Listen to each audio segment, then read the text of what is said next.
दोस्तों नमस्कार, मैं हूं अमरीश प्रजापति। आज मैं मौजूद हूं गोंडा जनपद के कलेक्टर परिसर में। आप सभी जानते हैं इस समय देश में जो अधिवक्ता बंधु हैं वो सरकार के खिलाफ लगातार प्रदर्शन कर रहे हैं।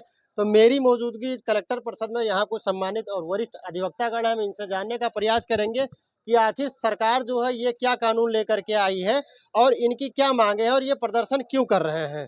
सर बहुत बहुत स्वागत है आपका परिचय पहले। कौशल किशोर पांडे, पूर्व अध्यक्ष बार एसोसिएशन गोंडा हूँ मैं। अच्छा सर, जैसा अभी अधिवक्ता बंधुओं का जो प्रदर्शन चल रहा है, बैठे रहे जो प्रदर्शन चल रहा है, क्या कारण है आखिर इसमें क्यों प्रदर्शन कर रहे हैं? ऐसा है कि 2025 जो एडवोकेट एक्ट में जो संशोधन भारत सरकार करना चाहती है, एक तरीके से पूरे देश के अधिवक्ताओं का ये परसेप्शन है कि ये काला कानून है। उसका कारण ये है कि जिस देश का जन्म ही आंदोलन से हुआ हो, आंदोलन के उदय होने से जिस देश का उदय हुआ हो, आज़ादी मिली हो, उसमें उस आंदोलन में देश के बड़े बड़े अधिवक्ताओं ने, बहुत बड़े बड़े अधिवक्ताओं ने अपनी कुर्बानी दी है, अपना बलिदान किया है और तब इस देश को आज़ादी मिली है।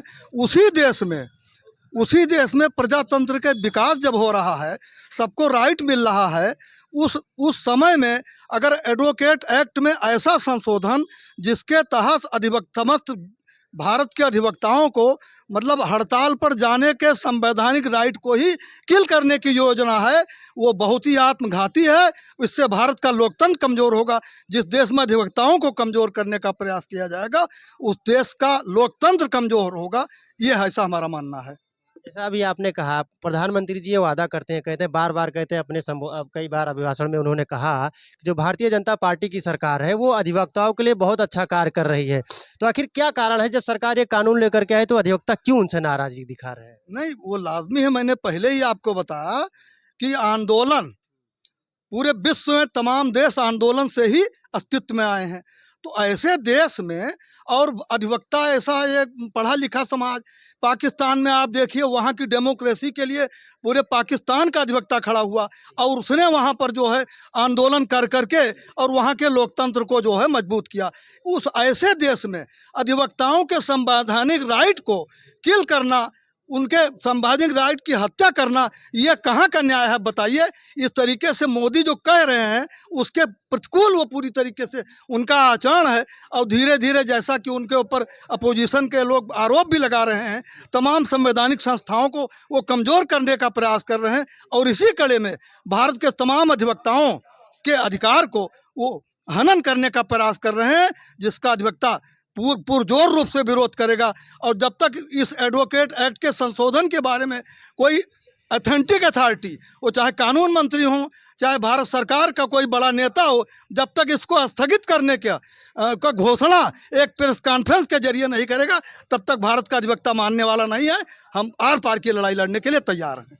अच्छा, जैसा ये माना जाता है कि जो प्रधानमंत्री जी मोदी जी और अमित शाह जी आज तक जो कानून या जो अध्यादेश लेकर के आए देश में पास कर दिया। अभी आपने देखा होगा किसान आंदोलन चला, काफ़ी समय तक किसानों का आंदोलन चला। लास्ट में सरकार ने जो है किसानों के जो कानून था उसको वापस लिया। आपको क्या लगता है कि अधिवक्ता का ये जो आंदोलन इतना लंबा चल सकता है, सरकार इसको जल्दी वापस ले लेगी? हमको ये पूर्ण रूप से विश्वास है और तमाम भारत के आंदोलनों में अधिवक्ताओं ने जो भी लंबी लड़ाई लड़ी है, उस लंबी लड़ाई में हमको सफलता मिली है। इसलिए हमारा स्पष्ट रूप से मानना है, जैसा कि हम कह रहे हैं कि अधिवक्ता एकता जिंदाबाद, ऐसे ही हम अगर संघर्ष में रहेंगे तो निश्चित रूप से पूरा विश्वास है कि भारत सरकार को इस काले कानून को स्थगित करना पड़ेगा। अच्छा, जैसे मान के चलिए अगर सरकार इस जो है कानून को वापस नहीं लेती है, फिर क्या प्लान रहेगा अधिवक्ता बंधुओं का कि आगे क्या करना? ये निश्चित रूप से पूरी लंबी लड़ाई हम आर पार की लड़ाई लड़ेंगे और इसमें आंदोलन के अलावा अभी तो प्रथम चरण है। इसमें आगे अगर जेल भरना पड़ेगा जेल भरेंगे, भूख हड़ताल करेंगे, अनशन करेंगे। पूरे प्रदेश नहीं पूरे देश का अधिवक्ता सड़कों पर उतर करके मतलब अपनी अस्तित्व की लड़ाई के लिए जहां तक जाना पड़ेगा जाने के लिए तैयार है। यानी पूरा आर पार की लड़ाई, पूरी आर पार की लड़ाई लड़ेंगे जी सरकार से। जी जी। सर क्या कहना चाहेंगे अभी जो अधिवक्ताओं का जो आंदोलन चल रहा है इस पर? मैं सुभाष चंद्र पांडे, एडवोकेट, जिला अधिवक्ता संघ का सदस्य हूं। आपने जो पूछा है एडवोकेट्स एक्ट के बारे में, एडवोकेट एक्ट 1961 में पहली बार ये लागू किया गया संपूर्ण भारतवर्ष के अधिवक्ताओं के लिए और अधिवक्ताओं के हित में लागू किया गया। 1961 से लेकर, उस समय पंडित जवाहरलाल नेहरू देश के प्रधानमंत्री थे। तमाम अधिवक्ताओं के त्याग और बलिदान से यह काम है देश आज़ाद हुआ, और उसके बाद यह कानून आया अधिवक्ताओं के हित में। उसके बाद 10, 12, 15 करीब प्रधानमंत्री बीत गए, किसी ने भी इस संशोधन करने का प्रयास नहीं किया। पावन पवित्र हाथों से उन लोगों ने दृष्टि से उन्होंने देखा, लेकिन ये मिस्टर मोदी जी और उनके मंत्रिमंडल के लोग देश के अधिवक्ताओं को कमजोर करने की नीयत से उन्होंने इस एडवोकेट एक्ट में संशोधन करने का विचार किया है। और इसलिए जो है अधिवक्ता समाज ये आंदोलित है, और यह आंदोलन एक राष्ट्रीय आंदोलन होगा। या तो यह सरकार अपने इस आंदोलन को वापस लेगी, और यदि वापस नहीं लेती है तो हम ये सरकार बदल देंगे कि एक मिनट भी इनको रहने का नैतिक अधिकार नहीं होगा, और ये राष्ट्रीय आंदोलन बन के रहेगा। ये मेरा मानना है, और उसमें देश का हर वकील अपना योगदान कर रहा है। अभी हम जो हमारे अधिवक्ता समाज के लोग जो सरकारी वकील हैं, जो सहयोग कर रहे हैं, हम उनको भी हटाएंगे, उनको भी काम है सरकार का सहयोग देने से रोकेंगे, और उसके बाद आर पार की लड़ाई लड़ेंगे। ये हमारा मानना है, और आंदोलनरत हैं हम लोग। किसी भी दशा में चाहे जो त्याग और बलिदान करना पड़े, हम नहीं पीछे हट सकते। अच्छा, जिस तरह से प्रधानमंत्री जी ये अनेकों बार यानी संविधान में बहुत सारे संशोधन करके लेकर के आए, सीए का मुद्दा आया, एनआरसी का मुद्दा आया, किसान आंदोलन आया, किसानों ने इतनी लंबी लड़ाई लड़ी, तब जाकर के सरकार उस पे मानी। आपको क्या लगता है कि प्रधान मोदी जी इस तरह से लगातार जिस तरह से ये संविधान को संशोधन करके कभी किसानों के लिए, कभी युवाओं के लिए, कभी गरीब की आम जनता के लिए, अब तो अधिवक्ताओं से डायरेक्ट चुनौती तो नहीं ले रहे हैं? यह उनके दिन खराब आने वाले हैं, और इसलिए उन्होंने अधिवक्ताओं को ललकारा है। अधिवक्ता के हित के विरुद्ध में उन्होंने ये संशोधन पास करने वाले हैं। और यदि ऐसा हुआ तो मैंने आपको बताया कि यदि उन्होंने अधिवक्ता बिल संशोधन पास करने की कोशिश की तो इस देश का अधिवक्ता उनको ही बदल देगा, बिल्कुल उनको वोट नहीं देगा। और पिछली बार अब इनके दिन खराब आने वाले हैं यदि अधिवक्ताओं से इन्होंने पंगा ले लिया, और किसी भी दशा में ये पुनः वापस नहीं आ सकते, चाहे जो हो। और यह तो सबसे कमजोर प्रधानमंत्री हैं। अभी ट्रंप के पास गया है, ट्रंप हमारी चौथी किस्त जो है, हाथों में बेड़ियां, जंजीर, बेड़ियां बांध करके काम में भेजे जा रहे हैं, और ये प्रधानमंत्री ट्रंप के सामने नहीं बोल सके। इनको एक पत्रिका ने, मैं उसका नाम भूल रहा हूँ, अमेरिका की एक पत्रिका ने प्रधानमंत्री मोदी की जो तस्वीर बना करके अपने पत्रिका में छापी है, उसमें भी इनके हाथों में हथकड़ियां, अमेरिकन एक्सप्रेस, अभी मैं कल देख रहा था, तो उसने दोनों हाथों में हथकड़ी, बेड़ियां और जंजीर ये बांध करके हमें ट्रंप के आगे दिखाया कि ये सरेंडर है। हमें इस रूप में देख करके अपने देश के ऊपर भी हमें पश्चाताप हो रहा है कि हमारे देश का प्रधानमंत्री, इतना शक्तिशाली लोकतांत्रिक देश का प्रधानमंत्री, और वो ट्रंप के आगे झुक जाए। यह दोस्ती हम लोगों को बिल्कुल नहीं पसंद है, और ये इतिहास का पन्ने में काले पृष्ठ से लिखा जाएगा अगर इसी तरीके से इन्होंने किया। सारी सब सुविधाएं हटाए दे रहा है, वहाँ के जो भी सहयोग मिलता था वो हट रही है। और अब आंदोलन वकीलों को चैलेंज करके उन्होंने वो किया है। और मेरे पास संशोधन के कुछ पन्ने हैं, एक पन्ना है जिसमें मैं आपको बताना चाहता हूं कि सीधे दखल, बार काउंसिल में 3 सदस्य केंद्र सरकार द्वारा नामित होंगे। ये प्रस्तावित संशोधन धारा 4 का है। और इस संशोधन के बाद 4 बार काउंसिल में सरकार का सीधे दखल हो जाएगा। यदि कोई अधिवक्ता हड़ताल नहीं कर सकेगा, न कार्य में से वृत रह सकेगा, किसी भी न्यायालय में बहिष्कार नहीं कर सकेगा।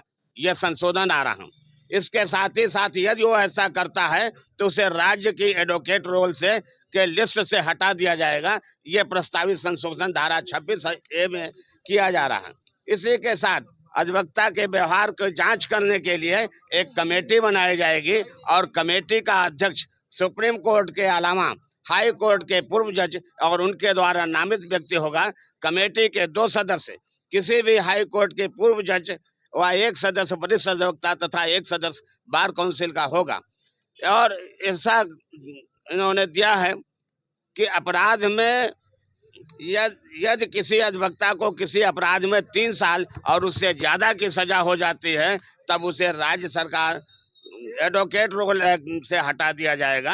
ये सारे जो अमेंडमेंट्स हो रहे हैं वो लोकतांत्रिक सरकार के विरुद्ध हैं, वो हमारे अधिवक्ताओं के हित में नहीं है। इसलिए हम अधिवक्ता वर्ग पूरे समाज के आंदोलित हैं और जब तक ये बिल वापस नहीं हो जाएगा हम संघर्ष करते रहेंगे, लड़ते रहेंगे और इस बिल को वापस करा के छोड़ेंगे। यदि बिल नहीं वापस होगा तो इनको भी हम वापस नहीं आने देंगे। बिल्कुल पूरी तैयारी में बना लिए हैं। चलिए हम कुछ और अधिवक्ता जो है बंधु है उनसे बात करेंगे और जानने का प्रयास करेंगे। क्या कहना चाहेंगे सर, जिस तरह से ये सरकार जो है अधिवक्ता जो है कानून संशोधन विधेयक लाने वाली, इस पर क्या कहना चाहेंगे? मैं के मिश्रा एडवोकेट, पूर्व अध्यक्ष बार एसोसिएशन गोंडा हूँ और जिला शासकीय अधिवक्ता राजस्व भी रहा हूँ। एडवोकेट्स एक्ट 1961 में जो ये संशोधन प्रस्तावित है वो पहली बार 61 से आज तक ये पहली बार ऐसा हुआ है और इस पे जो अधिवक्ताओं के ऊपर पाबंदियां लगाई जा रही हैं निश्चित रूप से वो बहुत ही गलत हैं। कुछ संशोधन जो इसमें ऐसे किए जा रहे हैं कि उनको एडवोकेट रोल से हटा दिया जाएगा या मेरी स्वतंत्रता मतलब छीनी जा रही है। मेरे बार एसोसिएशन ने आज स्ट्राइक टिल टू अचीवमेंट पास किया है। मैं ये कहना चाहता हूं कि समस्त देश के समस्त अधिवक्ता बंधु इस बिल का पुरजोर विरोध कर रहे हैं और करते रहेंगे और तब तक करेंगे जब तक ये बिल वापस ना हो जाए। और मैं ये भी समझता हूँ, मुझे ये भी विश्वास है कि माननीय नरेंद्र मोदी जी प्रधानमंत्री भारत देश के जो हैं वो निश्चित रूप से बहुत ही योग्य नेता हैं और मुझे विश्वास है कि इस बिल को वो अधिवक्ता हित में, देश हित में, समाज हित में वापस कतई ले ही लेंगे, ऐसा मेरा मानना है। अच्छा, जैसा अभी आपने कहा जो आपके अधिवक्ता बंधु इसका विरोध कर रहे हैं, कुछ आप ही के जो अधिवक्ता साथी हैं जो शासकीय अधिवक्ता हैं जो सरकार से मतलब जिन सरकार के साथ मिल करके काम करे, वो लोग डायरेक्ट अभी कार्यरत हैं, उनको लेकर के क्या रणनीति आप लोग की होने वाली है जो शासकीय? आज हम लोगों ने यह भी निर्णय लिया है कि हमारे देश में, अब हमारे देश में तो हम लोग नहीं कर सकते लेकिन जिले में जो हमारे शासकीय अधिवक्ता हैं हम लोग उनसे विनम्र निवेदन करेंगे कि आप सरकार का साथ ना देख करके अपने बार एसोसिएशन का साथ दीजिए। पहले आप अधिवक्ता हैं, बाद में शासकीय अधिवक्ता हैं। अगर वो नहीं मानेंगे तो अभी वो लोग आपदा राहत समिति में जोड़े गए हैं, उनका नाम काट दिया जाएगा। अगर नहीं मानते हैं तो नहीं जुड़ते हैं हमसे, तो ये निर्णय है हमारे संघ का।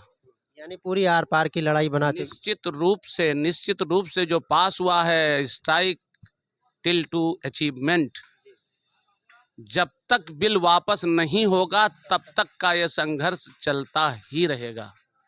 यानी ये आप क्या अनुमान लगाया जाए? अच्छा, एक चीज़ ये देखा रहा, जिस तरह से जो ये आंदोलन चल रहा है, बहुत से जो वादकारी आते हैं, जो फरियादी आते हैं, जो अपनी समस्याएं लेकर के आज आते हैं कोर्ट में, उनको काफ़ी समस्याओं का सामना करना पड़ता है। क्या कहना चाहेंगे, ऐसे सरकार को क्या ज़रूरत पड़ गई ऐसे कानून लाने के लिए कि डायरेक्ट वकीलों से पंगा ले लिया गया? हम तो समाज को भी, सोसाइटी को भी, अपने बातकारियों को ये बताना चाहते हैं कि जब आपका वकील ही नहीं स्वतंत्र होगा, अपनी रक्षा स्वयं नहीं कर पाएगा तो आपकी सुरक्षा क्या करेगा वो। इसलिए हम लड़ाई इनडायरेक्ट वे में उन्हीं के लिए लड़ रहे हैं कि हम स्वतंत्रता पूर्वक का अपना कार्य करके उनको न्याय दिला सकें। और मैं समझता हूं कि वो मेरे साथ रहेंगे और हैं भी। हम अपने बातकारियों को कहते हैं कि आप चिंता ना करें, हम लोगों का ये कार्य जो हो रहा है वो आपके लिए ही हम कर रहे हैं। हम जब स्वतंत्र रहेंगे तभी आपकी स्वतंत्रता की रक्षा कर पाएंगे, नहीं तो आप भी परेशान होंगे। तो इस पे सहमत भी हैं लगभग। इसलिए हम लोगों का जो ये जोश बढ़ा है, उन्हीं के इस आश्वासन से कि हाँ ठीक है लड़िए, तब हम लोग लड़ रहे हैं। अच्छा, जैसा कि विगत कई दिनों से ये आंदोलन चल रहा है, आपको क्या लगता है कि सरकार इस आंदोलन को और लंबा करना चाहती है, या अधिवक्ताओं के जो है पूरे जो मनोबल उनको तोड़ना चाहती है, या ये जानना चाहती है कि अधिवक्ता शक्ति कहाँ तक है? आखिर क्यों सरकार इतनी मान क्यों नहीं रही, क्या कारण है? नहीं, सरकार मान नहीं रही ऐसा नहीं है, सरकार ने वो सब वापस फिर से पुनर्विचार के लिए वापस ले लिया है। अभी इतनी ही हुंकार पे जब हम अभी तो ये अंगड़ाई है, आगे बहुत लड़ाई है। अभी अंगड़ाई पे ही उन्होंने वापस कर लिया है अपने, अब उसको पुनः विचार विमर्श करके पास करने के लिए ये वापस ले लिया है। और हम जब अनवरत इस पे विरोध प्रदर्शन अपना करते रहेंगे तो निश्चित रूप से वो वापस भी ले लेंगे, इसमें कोई दो राय नहीं है, क्योंकि नरेंद्र मोदी बहुत समझदार नेता हैं, इसमें कोई दो राय नहीं है। बहुत बहुत धन्यवाद।